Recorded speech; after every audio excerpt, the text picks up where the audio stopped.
لن ينال الله لحومها ولا دماؤها ولكن يناله التقوى منكم كذلك سخرها لكم لتكبروا الله على ما هداكم وبشر المحسنين. خدا تک ان جانوروں کا گوشت جانے والا ہے اور نہ خون.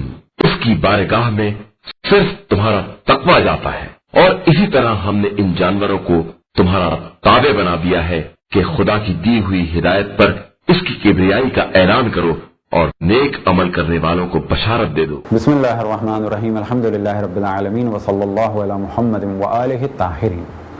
موضوع گفتگو ذبح کی شرائط. تو پہلے مرحلے میں کچھ ذبح کے بارے میں گفتگو کریں کہ ذبح کے کیا معنی ہیں. ذبح کے معنی ہیں کہ کسی جانور کو جو اس کے گلے پہ ایک ابھرا ہوا مقام ہوتا ہے کہ جسے عربی میں جوزہ اور عموماً اردو میں اسے نرخرا وغیرہ کہتے ہیں، اس کے نیچے چاقو چلایا جائے اور 4 بڑی رگوں کو، اور 4 بڑی رگیں یعنی ایک کھانے کی نالی اور پینے کی نالی، ایک سانس کی نالی اور 2 نالیاں اس کے ارد گرد، ان چاروں کو مکمل طریقے سے کاٹ دیا جائے. اس عمل کو کہا جاتا ہے ذبح. اس ذبح کرنے کی بھی کچھ شرائط ہیں. ایک عام تصور اور غلط فہمی جو پہلے یورپ امریکہ میں بہت عام تھی وہ یہ کہ یہودی بھی ذبح کرتے ہیں لہٰذا ان کے ہاتھ کا ذبیحہ کھا لیا جائے. تو یاد رکھیں کہ وہ ذبح کرتے ہیں لیکن شرائط پر عمل نہیں کرتے. بس پہلے مرحلے میں ہم نے گفتگو کی ذبح کی. اگلے مرحلے میں اب ہم بتائیں گے کہ اس ذبح کی شرائط کیا ہیں. فقط ذبح کرنا کافی نہیں ہے بلکہ ذبح کی شرائط ہیں. ان شرائط میں سے پہلی شرط یہ کہ ذبح کرنے والا مسلمان ہو. اب چاہے یہ مرد ہو، چاہے یہ عورت ہو، اور چاہے یہ ایک سمجھدار بچہ ہو. اسی طریقے سے اگر کوئی مرد بھی نہیں ہے اور عورت بھی نہیں ہے، وہ کہ اس مسئلے کی ضرورت نہیں پڑتی لیکن اسے کلیئر کر دیں کہ اگر کوئی مسلمان ہے اور خواجہ سرا ہے تو وہ بھی ذبح کر سکتا ہے، اس کے ہاتھ کا ذبیحہ جائز ہوگا. دوسری شرط یہ کہ جانور کو قبلہ رخ رکھا جائے. ہم نے لفظ لٹانا نہیں کہا بلکہ کہا قبلہ رخ رکھا جائے، کیونکہ جانور کو لٹایا بھی جا سکتا ہے اور جانور کو کھڑے کر کے بھی ذبح کیا جا سکتا ہے، یا جانور کو کھڑے کر کے نہر کیا جا سکتا ہے. لہٰذا اونٹ کو کھڑے کر کے بھی نہر کر سکتے ہیں، بٹھا کے بھی نہر کر سکتے ہیں اور لٹا کے بھی نہر کر سکتے ہیں. اسی طریقے سے اگر کوئی جانور کنٹرول نہ ہو رہا ہو اور اسے مختلف جگہ سے باندھ کے کھڑا کر کے ذبح کیا جائے تو اس کو بھی اگر قبلہ رخ اس طرح سے کھڑا کر دیں تو اس کو ذبح کر سکتے ہیں.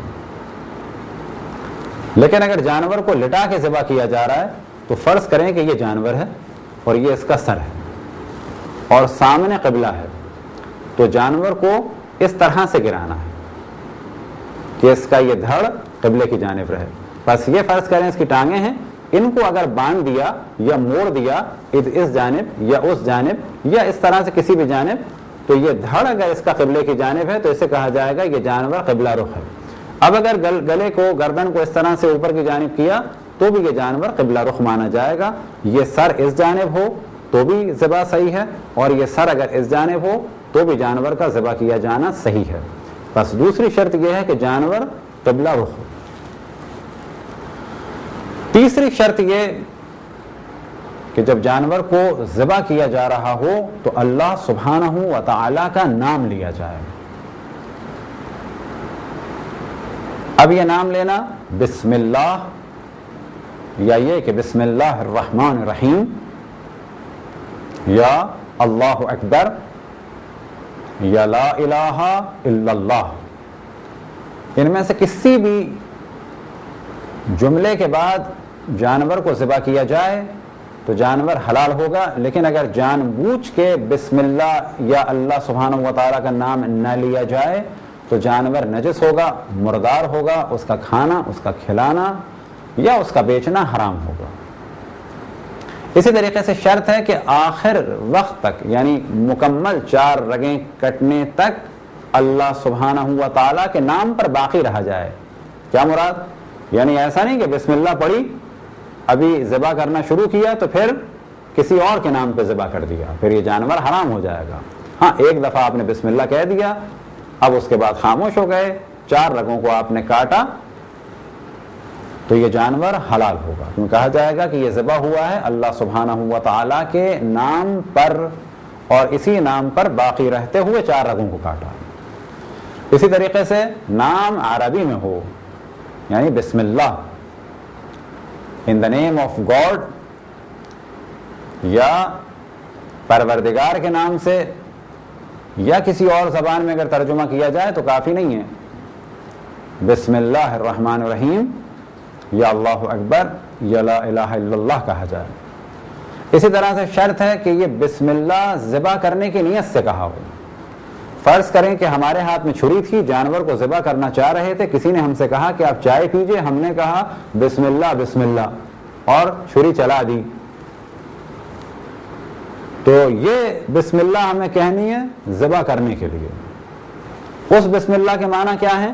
یعنی اس نے ہم سے کہا آپ چائے پیجئے، ہم نے کہا بسم اللہ یعنی آپ پیجئے، کیونکہ ہمارے معاشرے میں اگر کوئی آفر کرتا ہے تو جواباً بعض دفعہ کہا جاتا ہے بسم اللہ یعنی آپ شروع کیجئے یا آپ پیجئے، تو ہمیں بسم اللہ کہنی ہے جانور کو ذبح کرنے کی نیت سے.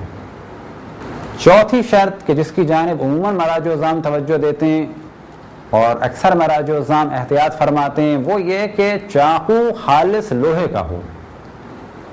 عموماً مراجع الزام فرماتے ہیں بنا بر احتیاط اسٹین لیس اسٹیل کے چاقو کو استعمال نہ کیا جائے، اور ہمارے معاشرے میں خصوصاً قصائی لوہے ہی کے چاقو کو استعمال کرتے ہیں اور وہ کافی ہے.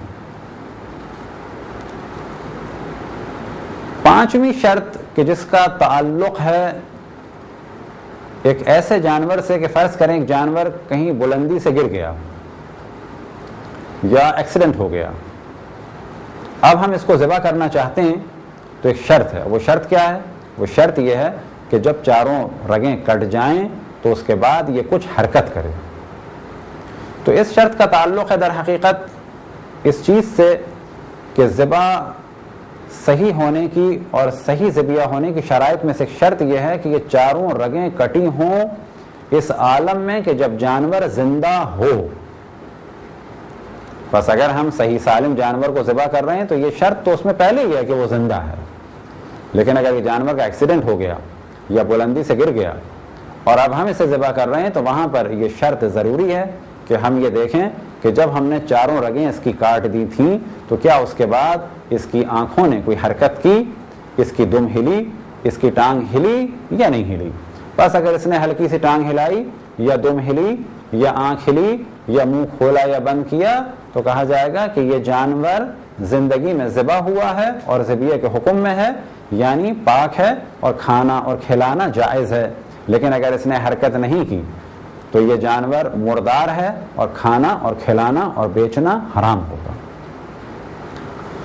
کچھ شرائط ہیں کہ جن کو ترک نہیں کرنا چاہیے اور عموماً مراجع الزام فرماتے ہیں کہ بنا بر احتیاط انہیں ترک نہ کریں. وہ یہ کہ ذبح کیا جائے نرخرے سے نیچے، یعنی ان کو بالکل واجب ہی سمجھیں اور ترک نہ کریں. نرخرا یا جوزہ کیا چیز ہے؟ یہ ابھرا ہوا حصہ، بس ابھرے ہوئے حصے سے نیچے ذبح کیا جائے، اوپر نہ کیا جائے. اسی طرح سے چاقو اندر داخل کر کے باہر کی جانب 4 رگوں کو نہ کاٹا جائے بلکہ اوپر سے کاٹا جائے.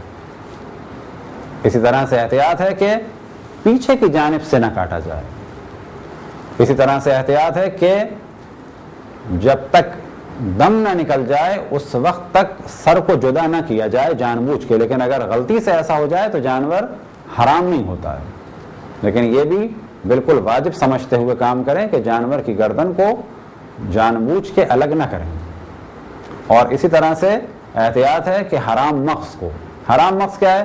ریڑھ کی ہڈی میں ایک سفید موٹی سی رگ ہوتی ہے، اس کو جان بوجھ کے کاٹا نہ جائے. اور ذبح کی شرائط میں سے ایک شرط یہ کہ جانور کے خون کو بہنے دیا جائے. بس اگر فرض کریں کہیں جانور کو ذبح کیا اور خون بہنے کی وجہ سے جگہ خراب ہو رہی ہے اور پھر اس جگہ کو ٹائٹ اس طرح سے پکڑ لیا جائے تو یہ کام صحیح نہیں ہے. نارمل طریقے سے جانور کے خون کو بہنے دیا جائے. اب کچھ توجہ دلائیں ہم کچھ شرائط کے بارے میں کہ ہم نے عرض کیا کہ قبلے کی جانب جانور ہو, اسی طریقے سے اللہ سبحانہ و تعالیٰ کا نام لیا جائے, اسی طریقے سے چھری لوہے کی ہو. بس اگر چھری لوہے کی نہ ہو اور مجبوری ہو تو لوہے کی چھری کے علاوہ بھی جانور کو ذبح کیا جا سکتا ہے. ایک مسئلہ یہ پیش آ سکتا ہے کہ جانور کو ہم نے قبلہ رخ رکھا اور بعد میں پتہ چلا کہ یہ قبلہ نہیں تھا, تو جانور آیا جائز ہے؟ تو جواب یہ ہے کہ جانور جائز ہے, کیونکہ ہم نے اپنے علم کے مطابق جانور کو قبلہ رخ رکھا تھا.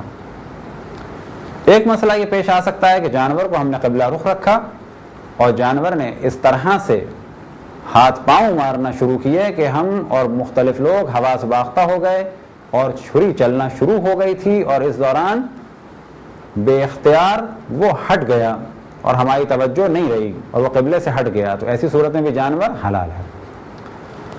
اللہ سبحانہ و تعالیٰ کا نام ہم لینا چاہ رہے تھے, ہمارا ارادہ تھا, ہمیں علم تھا اس مسئلے کا, اور غیر خداوند تبارک و تعالیٰ کا ہمارا نام لینے کا ارادہ نہیں تھا,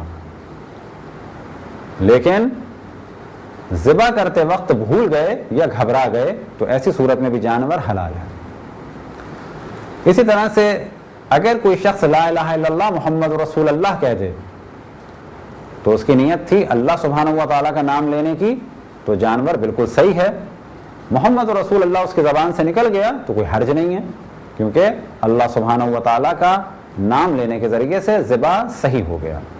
لیکن اگر کوئی جان بوجھ کے اللہ سبحانہ و تعالیٰ کا نام نہ لے, اب وہ بے شک یا رسول اللہ یا علی کہے, تو یاد رکھیں کہ جانور مردار مانا جائے گا, حرام مانا جائے گا, نجس مانا جائے گا. اللہ سبحانہ و تعالیٰ کا نام لینا ضروری ہے. ایک سوال یہ پیدا ہوتا ہے, کیا قربانی کرنے سے پہلے کسی خاص دعا کا پڑھنا واجب ہے؟ تو جواب یہ ہے کسی خاص دعا کا پڑھنا واجب نہیں ہے. اللہ سبحانہ و تعالیٰ کا نام لے لیا اور نیت تھی قربانی کی تو یہ قربانی ہو گئی.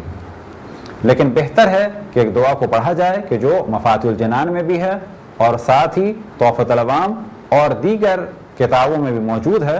لیکن اگر کسی کو یہ دعا یاد نہ ہو یا یہ دعا اس کے پاس نہ ہو تو فقط اگر وہ بسم اللہ الرحمن الرحیم کہہ دے تو کافی ہے.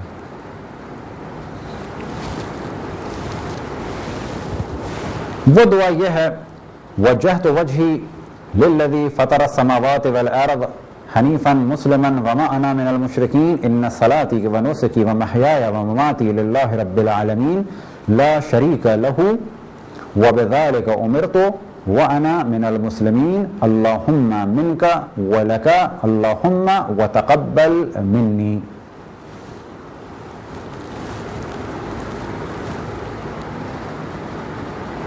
ایک اور خاص مسئلے کی جانب توجہ دلائیں کہ اگر کسی علاقے میں مسلمان قصائی میسر نہ ہو تو کیا کریں.